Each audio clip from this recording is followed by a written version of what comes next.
এক মাথা কাটা ডাইনি ছিল। তার সংসার ছিল খুব ভালো। তার ছেলে, বউ আর ছেলের একটি মেয়ে ছিল। তাদের পরিবারের সবাই ডাইনি। তারা ডাইনি হলেও নিজেরাই একে অপরকে খেয়ে নিত। তারা নিজেরাই নিজেদেরকে খেয়ে নিত বলেই তাদের পরিবারের সবাই একই রকমভাবে এক একজনের রক্ত মাটিতে পড়ে এক একজন আবার ডাইনি সৃষ্টি হয়ে যেত। শহরে খুব গরম পড়েছে। গরমে মানুষ একদম থাকতে পারছে না।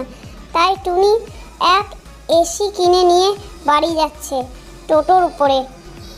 টুনি টোটোতে করে এসি নিয়ে বাড়ি যাওয়ার সময় নদীর ধার থেকে এক শাকচুন্নি উঠে আসে। টুনির টোটোর সামনে এসে দাঁড়িয়ে যায় আর টুনিকে শাকচুন্নিটি বলে, কিরে টুনি, খুব গরম পড়েছে তাই না?